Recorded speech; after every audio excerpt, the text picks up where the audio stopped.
Hey, Mike Matthews here, and welcome to another episode of Muscle for Life. Thank you for joining me today to learn about concurrent training, to learn about the right way to combine cardio and strength training, which, if you want to optimize both your health and your performance, including your performance in your strength training, in your resistance training, then you should be doing both. You should be training your muscles, of course, with weights, with resistance, and you should be doing some cardio. Now, I'm not going to go into why that is in this episode because I've already spoken about it in detail in a previous episode. So if you want to learn about that, head over to legionathletics.com and search for cardio lift weights, and you'll find an article on it called "Should You Do Cardio If You Lift Weights? Science Says Yes, and Here's Why." And there's also a podcast under the same title. You'll see in the search results, they're separated between articles and podcasts. So anyway, before we get started today, I thought I would share some exciting news, and that is that I have Rona. It is official. I have tested positive on the antigen test, and I've been mildly congested for the last couple of days. I got it because one of the guys who I work with got it from his girlfriend, and he got tested and he tested negative, and so we thought it was fine. Turned out that he was pre-symptomatic, and I was around him enough to get it as well. And the experience has been bittersweet. On the plus side, it has been very mild. Again, I've been congested for a couple of days. Like, that's it. Those are the only symptoms. I didn't even lose my sense of smell or taste. And so now I can be more secure in my gloating because, of course, for about 6 months now, I've been trying to explain to people why I don't care about COVID-19. I talked about actuarial data that I looked into, for example, that indicated that if we're talking about serious injury or death, right, something that puts me in the hospital, then driving a car 10 to 80 miles per day is about as dangerous as the coronavirus, poses about as much risk to me as the coronavirus. Now, I don't have a daily commute. I haven't in a while since COVID kicked off, but when I did have a commute, it was maybe 8 miles, but many people have commutes in the range of 20, 30, 40, even 50 miles that they make every day without thinking twice about it. They're not driving to work every day terrified of dying. So that's how I viewed the coronavirus. Another little amusing piece of information I remember is if I lived in a city and I went out walking for, I believe it was 30 to 45 minutes on average per day, which I probably would if I lived in a city, then that activity was, statistically speaking, as dangerous, as risky as COVID-19. And it's been interesting trying to explain that to at least some people over the last year or so who almost took it personally, like they got offended that I would even say such things. And their responses were usually either the Naxalt fallacy, the not all X's are like that fallacy. Well, I know this one person who is really healthy and who had to go to the hospital, or long COVID. Well, what if you get long COVID? And it's usually together. There was this one healthy person who now has long COVID, and those things can happen, yeah, but they are outliers. And so when we view the likelihood of those things happening, if we view those events probabilistically, we see that the chances are so slim, are so vanishingly small, that it would be irrational to assign any real importance to them. It would be irrational to worry about them. Just as it would be irrational to be unduly worried about the dangers of your daily commute or of your daily walk around the city that you live in.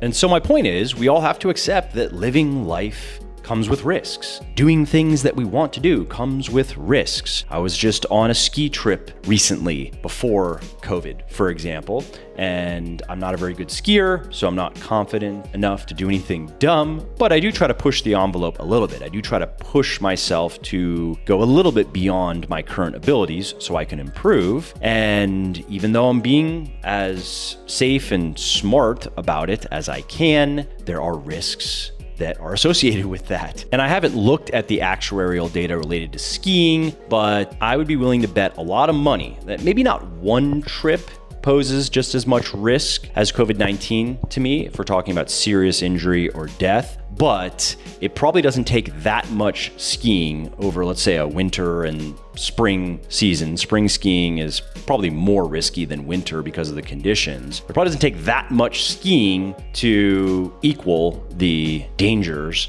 posed by COVID-19, again, to somebody like me who's young and healthy. And my point with saying that is, if I were to go on several ski trips every ski season and I were to take the right precautions and not be stupid about it, very few people would say that I should be seriously concerned about that is a stupid plan, a reckless plan, that is asking for all kinds of trouble. But then out the other side of their mouths, they would vehemently disagree with my position regarding COVID, specifically as it relates to me and my health and well-being, and they would think that I'm taking a much larger risk than I actually am, and I'm being completely foolhardy by doing things like going to a gym every day, or going on a ski trip, or, leaving my house for literally anything. But anyway, I think I've rambled enough about this for one podcast intro, but I thought I would share the news because I found it amusing and relevant. And so if you are of my persuasion, if you have looked into the data and you have concluded that the risk that the coronavirus poses to you is so low that you just don't care, well, I understand you. And maybe I've given you a little bit of statistical and rhetorical firepower to use at your next family gathering when you're getting piled on for having the nerve, having the audacity to not join in the mass hysteria that this unprecedented global pandemic demands of all of us. Now, jokes aside, I do want to comment before I move on that I don't want to make light of everyone's experience with COVID-19. Of course, a lot of people have died, and a lot of people have suffered, not just from the virus, but from the effects of lockdowns and economic disruptions. It's been a bad time for all of us to some degree or another. And if it's been a really bad time for you, if you've been very negatively affected by COVID-19, please don't take my commentary personally or as me being insensitive to you and your situation. If you are telling me your personal story of what happened, and maybe you were an outlier, maybe you did get very unlucky, or somebody you love got very unlucky, I would have a very different response. I would be empathetic, I would be compassionate, and I would not use it as an opportunity to lecture you about statistics and probabilities, and certainly would not treat it like a laughing matter. Anyway, let's make a hard transition now to the actual topic of this podcast, which is concurrent training. And that is a technical term for doing cardio and strength training, basically, for including both of those in your workout routine. And generally, the goal is to get better at both of those types of training simultaneously. So if you're trying to gain muscle and strength in your strength training or in your resistance training and improve your stamina and improve your endurance by going faster or further in your cardio workouts, that would be concurrent training. But we could also apply the term to just including cardio in your weightlifting routine, even if you are not trying to improve in your cardio in the same way as you are in your lifting, right? Even if you're mostly just using the cardio to burn calories and to improve your cardiovascular system. And if you've been around the fitness game for a while, you know that many people say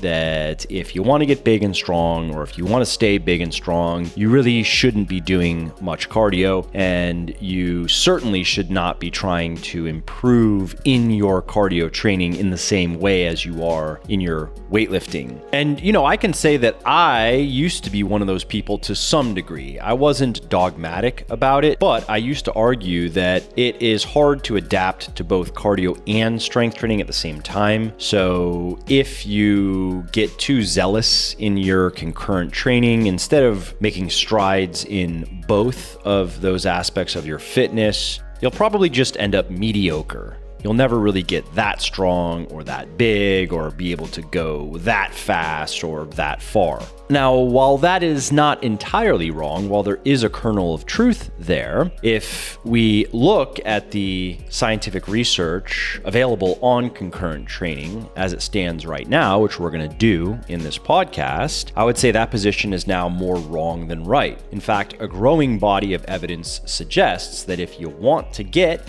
bigger, stronger, leaner, and fitter, more cardiovascularly fit specifically, then you can combine cardio and strength training productively, and that actually is better than just lifting weights. You will be in better shape. You will be a fitter person if you do your strength training and you do cardiovascular training. But you got to do it correctly. You got to combine these things correctly, because if you do it wrong, then you can hinder your ability to gain strength and to gain muscle. And you can also increase your risk of injury. And so that is what we're going to be talking about in this podcast, how to do it correctly.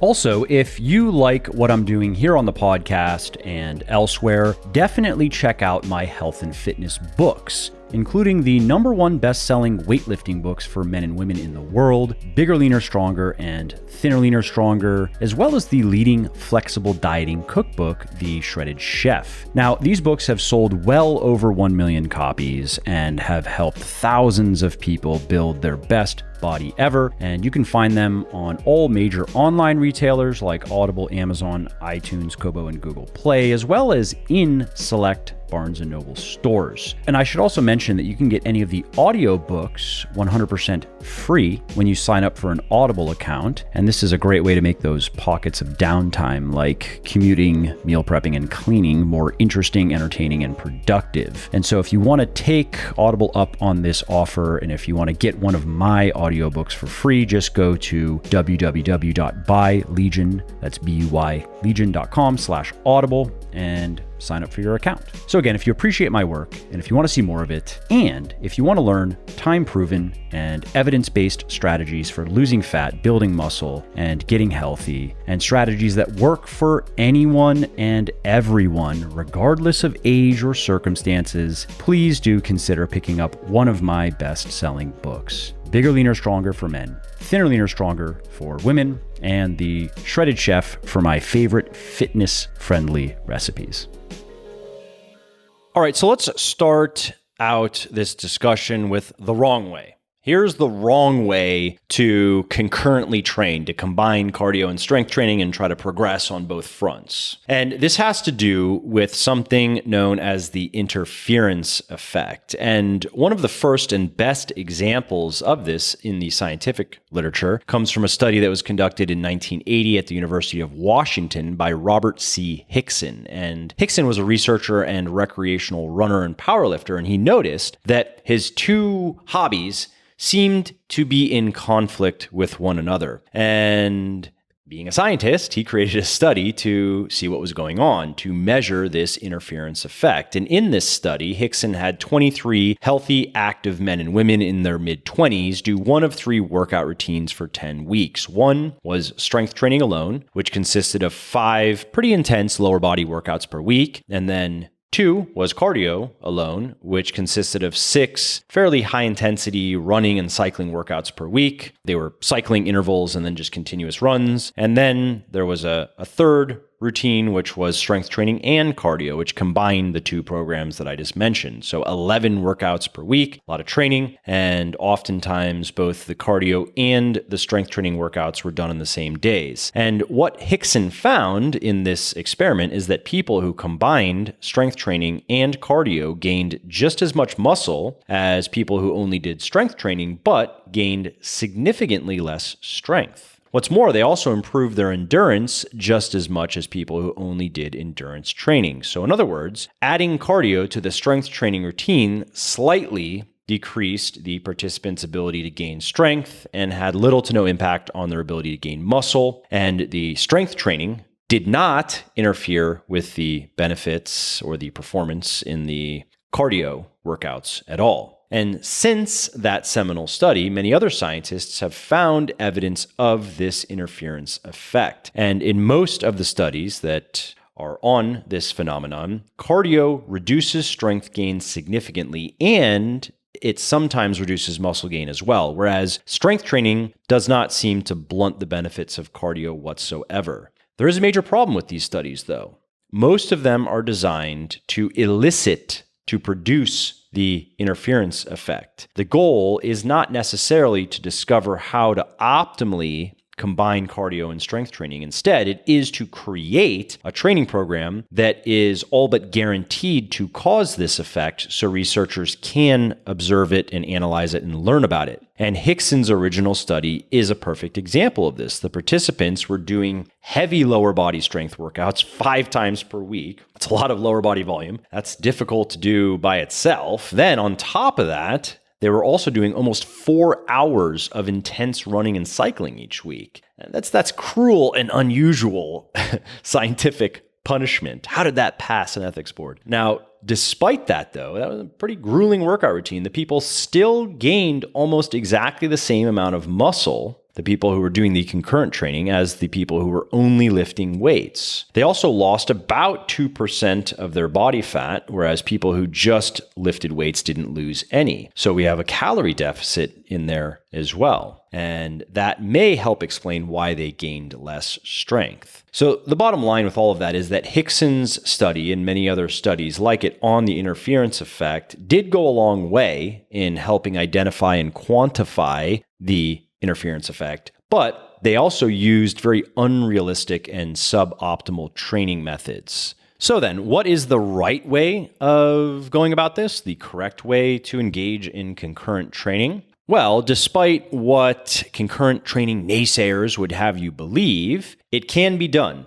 There actually are studies that show that. There are quite a few studies, actually, that have found no evidence of any interference effect, and some have even shown that cardio can enhance muscle growth, that you can gain muscle faster by including cardio in your strength training or resistance training routine, by turning it into a concurrent training routine. For example, multiple studies have shown that combining cycling in particular and strength training actually results in more muscle growth and in some cases more strength gain than strength training alone. In one example, in one study, people who did both cycling, leg presses, and leg extensions increased their quad thickness twice as much as people who only lifted weights. And in another study, in untrained people, cycling caused muscle growth by itself. Just cycling helped grow their legs. And one of the largest and most thorough reviews conducted on concurrent training concluded that there are as many papers reporting a greater increase in muscle hypertrophy with concurrent training as there are papers showing an interference effect. And additionally, if you look at studies where the interference effect has been found, where it did occur, it never completely stopped muscle growth or strength gain. It only slowed it down. It only made the results a bit worse. So where does all that leave us, though? Why the conflicting results? Why does cardio seem to reduce strength gain and sometimes muscle gain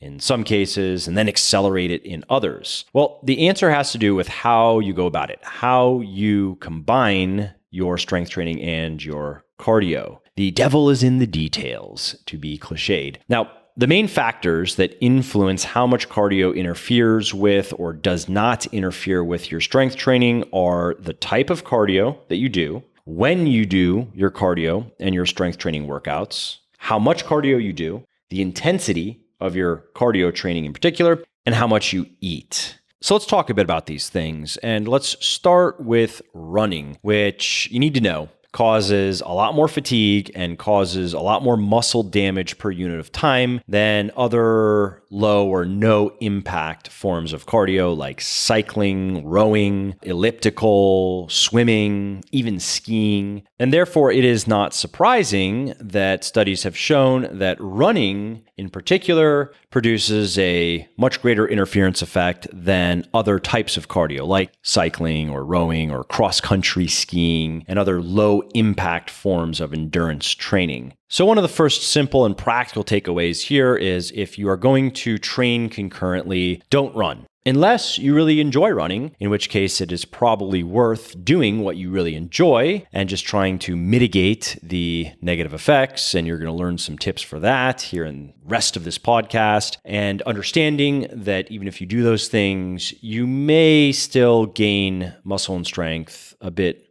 slower than you would if you were doing something else like cycling or swimming or rowing or another low impact form of cardio. Now, there is a silver lining with running in particular, and that is that research shows that the interference effect appears to be muscle specific. So that means that a lot of running probably won't get in the way of your bench press or get in the way of making your biceps bigger, but it may slow down your lower body progress. It may make it harder to make your legs bigger and stronger. That said, in addition to the muscle specific effect, we have to think with the global effect of cardio, and particularly cardio volume, because lower body cardio can interfere with your upper body weightlifting if you do too much. If you do enough to cause a substantial amount of whole body fatigue, for example, you are going to progress slower in all of your weightlifting. But of course, that's pretty easy to avoid by just being smart with your programming, by not doing too much. So for example, if you're doing cardio and strength training for the same body part, let's say you are running and you are doing squats. Research shows that if you simply do those workouts on separate days, that can greatly reduce the interference effect to nothing. And if you do them on the same day because you can't split them up, then you can largely mitigate the interference effect by eating plenty of carbs throughout the day and by separating those workouts by at least 6 hours. So maybe you lift in the morning and then you're going to run before dinner or after dinner, and eating lots of carbs throughout the day to replenish the glycogen that you lost in the morning's workout. So you have full glycogen tanks for the evening's workout. And that would work the same way if you ran in the morning and lifted later. Personally, I would probably lift first and then do the cardio later, but that's mostly just a matter of preference. And if you absolutely must do both cardio and strength training in the same workout, then do your strength training first.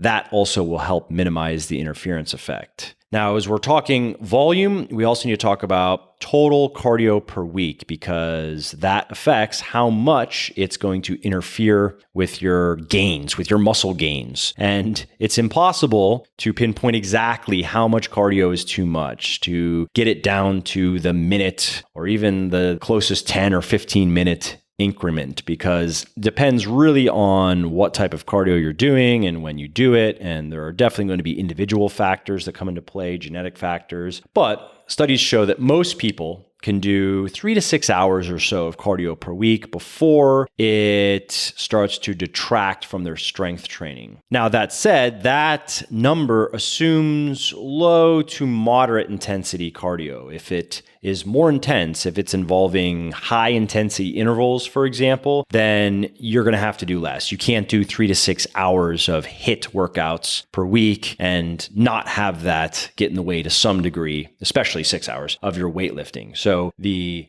more intense the cardio, the less volume you can do before it begins to sap your ability to gain strength and muscle. And to put a number to that, I generally don't recommend more than 45 to maybe 60 minutes of high intensity interval training per week if you are also trying to gain muscle and strength. So you may want to do a combination of high intensity and lower intensity if you really want to maximize calorie burning and maximize your fitness and maximize your improvement in your fitness. Ideally, you would do that. You would do probably a few 30-minute, just low/moderate intensity workouts, maybe 4 or 5 out of 10, where you could have a conversation, but you're going to have to stop to catch your breath fairly regularly. And then you would throw in a couple of 20-minute, 2 or 3 20-minute high intensity interval sessions per week. And when you're going all out on a HIIT workout, you cannot talk. You can't speak in more than maybe single words. That's how hard you have to be pushing yourself.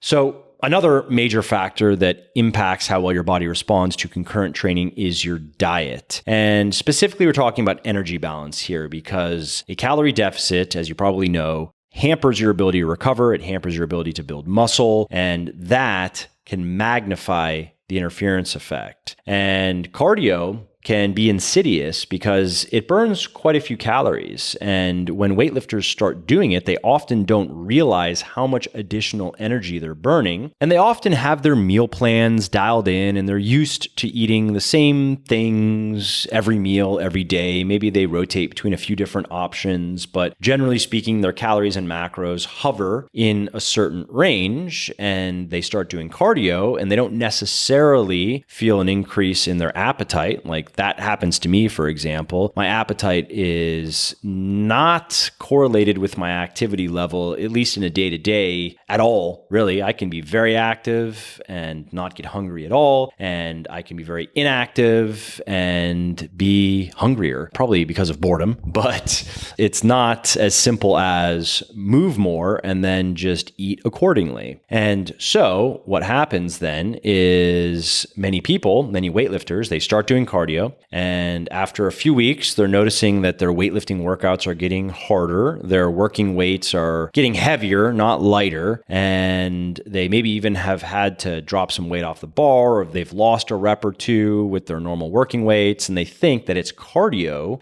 that is causing the problem directly, when they don't realize that it's not because of the cardio per se, it's because of the extra energy that they're burning during their cardio workouts that they are not accounting for in their diet, in their meal plan, and they're in a calorie deficit, and maybe it's a slight deficit, not enough to notice much of a difference in the scale or in the mirror. Let's say enough of a deficit to lose maybe a third of a pound, maybe a half of a pound of fat per week, which again, you're not going to catch unless you are diligently weighing yourself or taking pictures, which many experienced weightlifters don't bother with. Like, I don't really bother with that. I pay more attention to my performance in the gym and to what I see in the mirror, just kind of in the day-to-day, basically. And so I would be one of those people who wouldn't notice that difference. I wouldn't notice that, oh, I'm in a slight deficit, and that's why my weightlifting workouts are suffering. So the key takeaways are to choose cycling if you can. That's my preferred cardio. I do about 30 minutes of cycling 5 to 7 days per week. I have an upright bicycle in my basement, and I multitask. So I either read while I'm cycling, or I will cycle during calls. So if I have work calls, I jump on the bike and I let people know if they don't already know. If you hear me breathing a little bit, I'm on a bike, so bear with me. But again, I'm not doing it so intensely that I can't have a conversation or pay attention, or that I'm heavily breathing into the phone. I just mute my phone and then unmute it when it's my turn to talk, but that works well. Or if I have other calls, personal calls, I'll schedule those when I'm on the bike. But if biking is not for you, then I would recommend finding a low impact form of cardio, something other than running, and certainly other than sprinting if you want to do high intensity stuff. Sprinting on asphalt, for example, is fun, but causes a lot of muscle damage. Another tip is to keep most of your cardio workouts fairly short. No more than 30 minutes or so is the general rule of thumb. And if they're high intensity, 20 minutes, 25 minutes is going to be better. And then the third tip is to do most of your cardio workouts on separate days from your lower body strength training workouts. And if you just follow those 3 guidelines, you can more or less completely eliminate the interference effect. Now, I want to share a couple more tips. One is when you are programming your concurrent training, emphasize either your strength and muscle gain or your endurance. Don't try to do it all at the same time. You are not going to be able to maximize your progress in both of those directions simultaneously. So if your main goal right now is to gain muscle and strength, or maybe to get or stay lean, so to improve your body composition, basically, the winning formula is to prioritize your strength training and then fit your cardio in around that in a way that minimizes the interference effect. So here's where you'd be using cardio mostly to boost your calorie burning. Of course, there are health benefits and other benefits as well, psychological benefits even. I enjoy my cardio workouts, but just know that cardio is a tool at this point to help you improve your body composition, and you want to use it just enough. You want to use it within those parameters. You don't want to overuse it, in which case it will actually detract from your goal. Now, if you are an endurance athlete, or maybe you are working toward competing in some kind of event, maybe a marathon or a long cycling event like a Grand Fondo or a backpacking trip or something like that, then you need to do the opposite. You need to temporarily de-emphasize your strength training and put more energy into your cardio. For example, I've worked with people over the years who wanted to do a marathon, and toward the end of their marathon training, when their cardio volume was getting pretty high, we had to pull back to 1 or 2 strength workouts per week. Some people, I seem to remember, could get away with 3, but usually it was 1 full body body session or one upper and one lower body session per week. And we had to keep the volume relatively low, and we had to work around the cardio workouts. And that, of course, is not good for improving body composition, but it's great for preserving muscle and preserving strength, at least to some degree, while maximizing endurance capacity. Another tip I have for concurrent training is to gradually increase the volume of your cardio workouts. And this is one thing that cardio and weightlifting have in common. If you want to get better, you have to make your workouts harder over time. And one of the most effective ways to do that in both strength training and endurance training is volume. Do more volume. Do more harder sets of your workouts per major muscle group per week, for example, and do more cardio workouts. Put more time into it. But you have to walk a tight rope in both of those cases, though, because if you push yourself too hard, then you can run into symptoms related to overtraining, and you can develop repetitive stress injuries. And while in the case of cardio, many people are wary of running injuries in particular, low impact forms of cardio can also cause problems. You can develop those RSIs doing things like cycling, rowing, and even too much walking. You can run into hip problems, knee problems, ankle problems, and especially if you're busting your ass in the gym in your strength training, because that causes a lot of muscle damage and it necessitates a lot of recovery. Your body has to really work to recover from effective strength training workouts, especially if you're an intermediate or advanced weightlifter, because you got to work hard. The newbie gains, the honeymoon phase is forever gone, unfortunately. And now you have to scrap. You have to struggle for every additional ounce of muscle and strength. And if you're adding too much additional stress and fatigue from your cardio, then your body will fall behind in recovery. Eventually, you will not be fully recovering from your training. And from there, you're only going to slip backward. If you like what I'm doing here on the podcast and elsewhere, definitely check out my health and fitness books, including the #1 best-selling weightlifting books for men and women in the world, Bigger, Leaner, Stronger, and Thinner, Leaner, Stronger, as well as the leading flexible dieting cookbook, The Shredded Chef.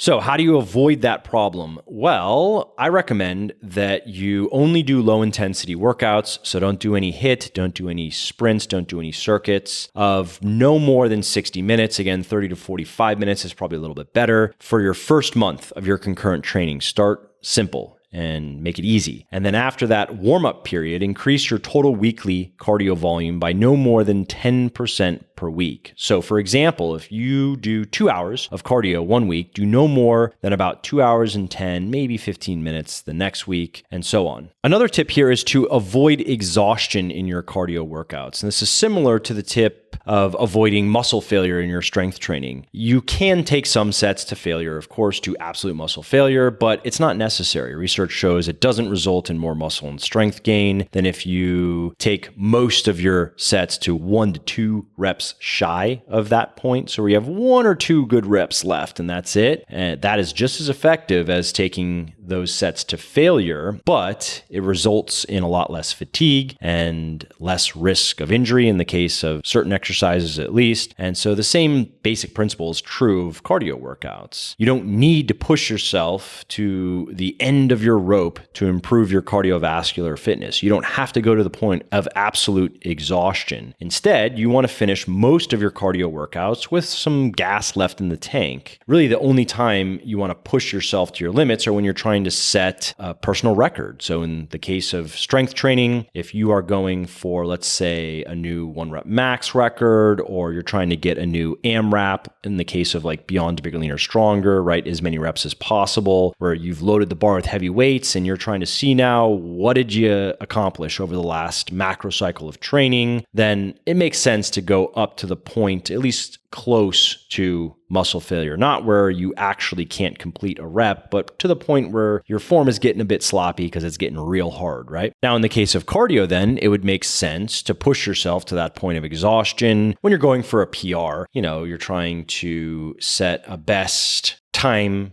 record or maybe a distance record or whatever, but you shouldn't be doing that more than maybe once every couple of months, 2-3 months, could even be 4 months or longer, depending on what you're doing and how much you care. And again, that's similar to your weightlifting. You shouldn't be going for those 1-rep maxes, probably more than once every 4 to 6 months. You shouldn't be going for those AMRAP, as many reps as possible maxes, more than once every probably 3 to 4 months. And of course, those things depend on many other factors, but I do think those are just good rules of thumb. Those are guidelines that are going to be productive for most people, are going to help them continue making progress and avoiding toes and avoiding injuries. All right, my final tip for making concurrent training work is make sure that you're deloading, and deload more frequently, not less frequently. I like to see a deload every 3 to 6 weeks, for example, in the case of intermediate or advanced weightlifters who are working hard in their strength training and doing a fair amount of cardio. Again, 3 to 6 hours per week, let's say. And the reason for this, of course, is that concurrent training is harder on your body than just doing strength training or cardio. If you were just doing strength training,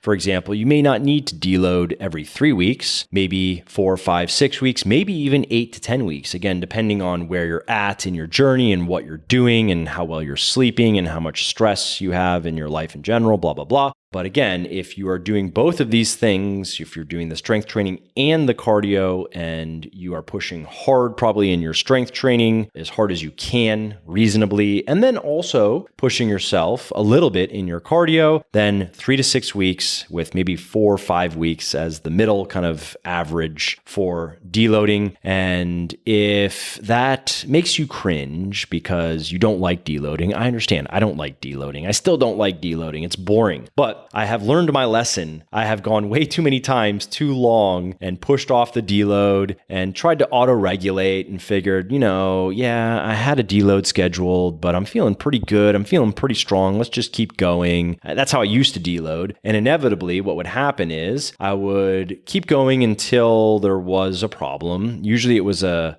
joint-related thing. So my right knee became like a reliable indicator of when it was time to settle down. Like it was actually time to take a little bit of a break because my right knee was starting to get pissed off during squats and lunges. Also, I had gotten sick. Not that it's because I didn't deload, but it just worked out that way, that quite a few times I would just keep going and then I would get a little cold or something and then that would become the deload. And I've written and spoken about deloading quite a bit already, so I won't go off on a tangent here. But if you want to learn more about deloading and why you should be doing it on a set schedule, and if you want to know how to do it correctly, head over to legionathletics.com and search for deload, and you'll find both an article, at least one article, and one podcast that I have recorded on topic, so you can check that out. And anyway, coming back to the point here is when you are concurrent training, schedule your deloads and do them